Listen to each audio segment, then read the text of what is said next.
If you spend your time chasing butterflies, they'll fly away. But if you spend your time building a beautiful garden, the butterflies will come to you. And if they don't, you'll still have a beautiful garden.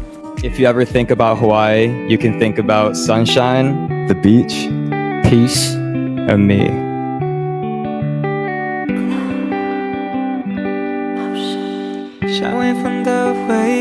恭喜米卡！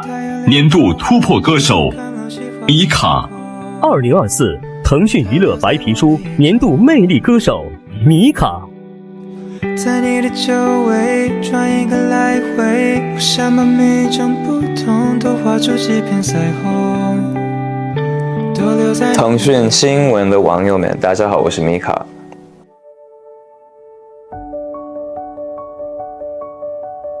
But I think that from the start, when it comes to my professional career and my fulcrum in life, it would definitely be my mom and my dad, because they're the reason why I entered this industry.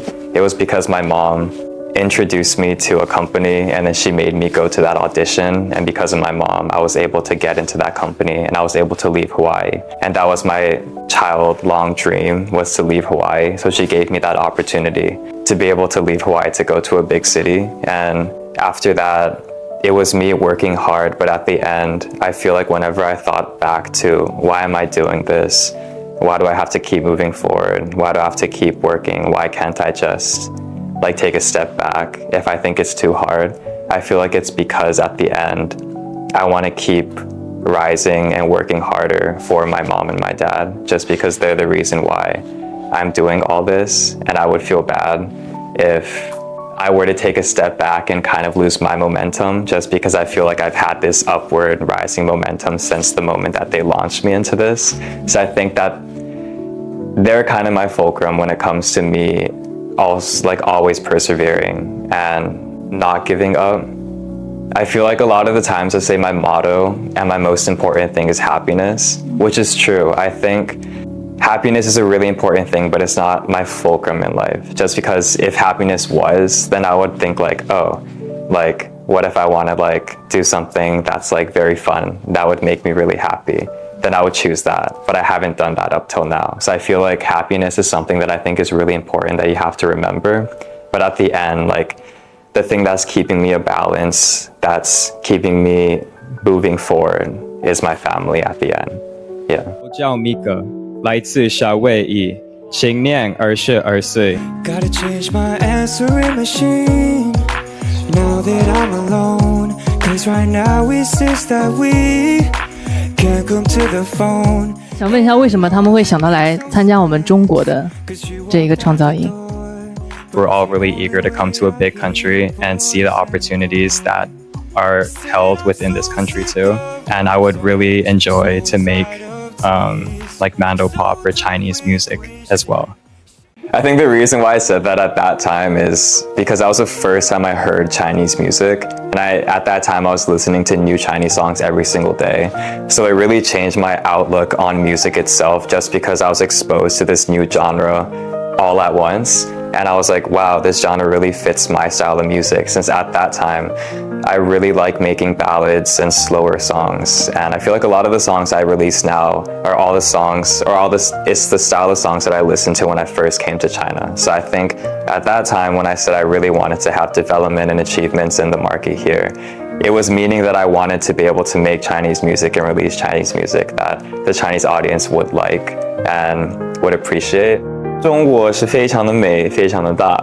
然后我每一次回家的时候，会跟我的朋友们说，你们一定要来中国，因为是一个非常美，还有非常大的一个国家。Just because China is so big, it's so vast. There's so many endless selections and choices of places you can go. From the most south, it's very beach-like. You can experience like Hawaii, I guess, the environment of Hawaii in the south. But then when you go to like the most northern part, it's very different. And I feel like a lot of countries don't really have that polar opposite. 你可以先在你们那儿开个麻将馆嘛？可以啊。开个四川的麻将馆在这儿来。可以啊。我们是哪个国家哦？我来自夏威夷。哦。对，我已经3年住中国，在北京。哦。对。你是哪个国家的嘛？在美国，美歌手。对，不用我的手机，然后在就是路上找一些老人跟他们一起打，我觉得也很不一样，是更 real， 然后我觉得更好玩，更好笑。I think I'm very laid back. I think a lot of the people that know me, or a lot of the foreign people that know me, know that I'm very laid back just because when I speak English, I have this tone and way of speaking that's very laid back, and I don't really have any, I don't really have anxiety and stress when I'm just on like a talking level with people. But when it comes to work and like my personal self, I definitely do have a lot of like inner anxiety and stress just when it comes to work and stuff. And since I'm a very introverted person, definitely because of that, I have a lot of anxiety when it comes to like going on stage and stuff and having to always be in front of people because like I'm an artist and a singer.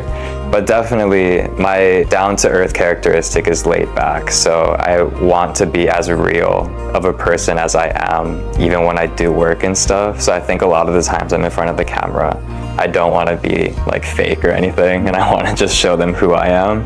Because at the end, I just think I'm a normal person. Like, I don't think I'm like an artist or somebody on like a platform or a stage. I think I'm just a person, like the same person that I was when I was growing up. I don't see a difference between that. So definitely I think that like forever I'll have that like laid backness in me just because that's my original character. Yeah.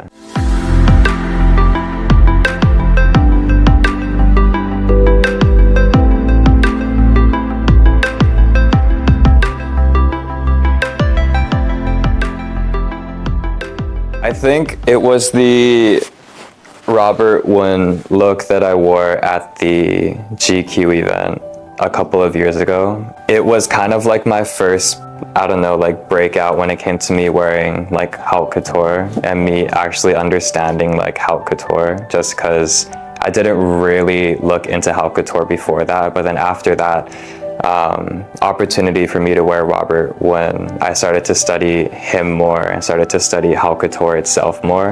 And because of that, I have like a way more bigger appreciation for haute couture and fashion itself. So definitely that event and that look changed my whole perspective on the industry and on fashion and on what fashion can do for me and how I can use fashion to amplify myself and to express myself. So that look stands out to me the most. Even after that, I had a couple of other looks that also stood out to the public, but I think to me that look had the most meaning because it changed me and changed my outlook on the industry and on fashion itself. It's a collaboration, a cooperation between both my styling team and my own team. I think that in the beginning when I first came to China, I was still very not aware of the industry here, and that styling team was with me since I first debuted in Into One. And because now that I learned from them, I'm able to give them my ideas and kind of tell them this is the direction I want to go and the style that I want to hold. And with that, they're able to express to me and explain to me, oh, you can wear this kind of stuff and we can go this direction. And they always tell me, or my stylist tells me and shows me a lot of new stylists and designers.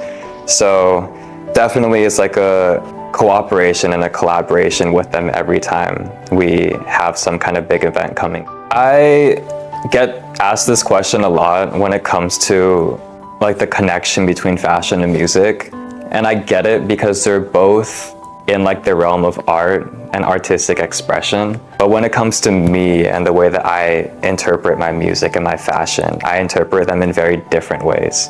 So my music is very therapeutic and a lot more towards the therapy side, where I'm kind of expressing myself and my hardships and negative sides of my life through my music, whereas my fashion doesn't think about that at all. And I think my fashion is more me trying to express myself and open myself and break my borders. So I feel like the way that I interpret both methods of expression are very different.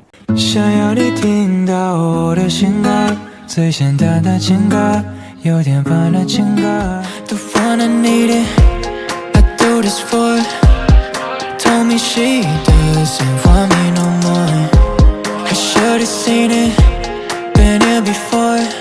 那一刻我觉得这世上不会有比我更喜欢你的人了。Give my love to her, give everything to her.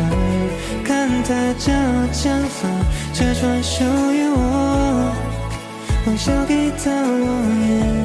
Not currently. I don't have a plan to release an album or an EP per se, but definitely I want to release new music. But just when it comes to like a collection of music, I have like music that I made so far, but I don't have like an idea of putting a collection of music together and putting it out.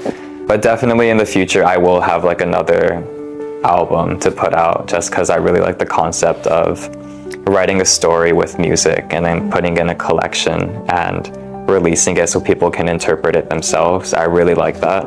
But I think right now I only have like singles that I plan on releasing next year. I already recorded like 2, and then I have like another 2 or 3 that I have to record and then release. So I have like a bunch of songs that I'm gonna release soon. Yeah. Recently, it's a song that I wrote called Too Hard To. I feel like I've said this in other interviews, but that song, lyrically, I just feel like it's very down to earth to me. I'm not really trying to focus on like writing lyrics that really rhyme. I'm just focusing on writing lyrics that I'm trying to express something. It's kind of more in a communicative writing style where it's like I'm writing a letter to somebody and I'm trying to like tell this person through words that like something like that. So I feel like that song, it's a lot different from my other songs just because I wasn't trying to care about like how beautiful it sounds and how good it sounds. I wanted it to be more of like a letter and like something in writing that I'm trying to shout to somebody and I'm trying to like get this message across. Yeah. I don't know what that word is. I'm not a very emotional person who speaks on my concerns and about my problems a lot. I feel like a lot of those things I keep to myself and I think about it myself just because growing up I wasn't the type of person to find people to talk about those things. But I think if I had to choose one person that I kind of say everything to and open up to is probably my sister, just because that's a person that since I was young, I would talk to and she would teach me. And I had that relationship with her growing up until now. So definitely I think to this day it's probably my sister, yeah. If you're somebody creating something, I feel like what you're hoping your music does at the end is to reach more ears and to move more people and to inspire more people. So I feel like at the end, what I hope to achieve is the ability to help and move more people. Just because I think a recent like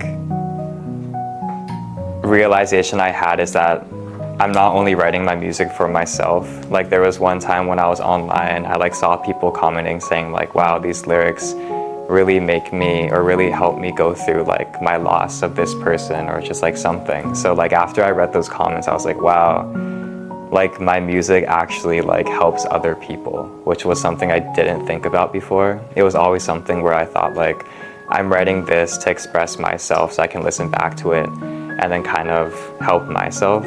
And I never really thought I was on the scale or had the ability to move other people. So I think now when I listen to my music and I'm aware of this like ability that I have, I hope that at the end I can write more and help more people and write music that more people actually love to listen to and music that actually helps other people, yeah. I would say my gains are everything. I feel like my album, like that EP that I released, all the singles that I released, all the fashion achievements that I had this year, just because I feel like when it comes to achievements on a public scale, my fashion exposure and fashion jobs have really kind of like excelled this year, which I'm really happy about.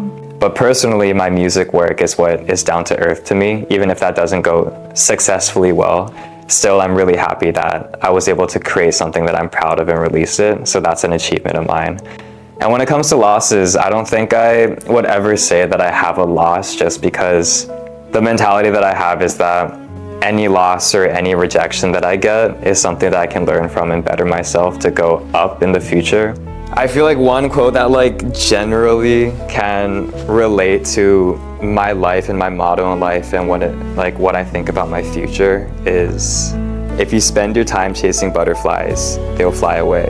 But if you spend your time building a beautiful garden, the butterflies will come to you. And if they don't, you'll still have a beautiful garden. So I think that like the way that that saying relates to me is that like, it's kind of like what I said earlier, where I don't try to look into the future and I don't try to have some kind of idea of my future. I don't try to have an ideal future.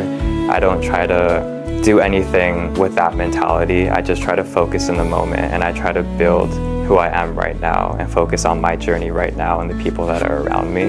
And with that, if I'm happy in the moment, then I feel like no matter what would happen in the future or in the near future, it can't really change like my life and my happiness. So I feel like when I heard that quote, I could really understand it and connect with it just because I think it really makes sense because like you shouldn't really work to impress other people. You shouldn't work to do things for other people. You should work to do something for yourself. And if at the end, if you don't have the outcome that you really wanted, you still have like the person that you made and whatever you're doing. And I feel like a lot of the times I apply that to my music, where I write music that I love myself. So no matter what the outcome is, even if other people don't like it, at least like I still have that song that I really love, is how I view my music a lot. Yeah. 我的口头禅还是我的妈呀吧，应该没改，没有一个新的。对，感觉我每天还会说我的妈呀。有新的吗？有其他的吗？哈，类似没有。我感觉我平常会听我的同事们，然后来学习他们的口头禅，所以我的妈呀也不是我的，是他们的。还有什么口头禅？嗯呢。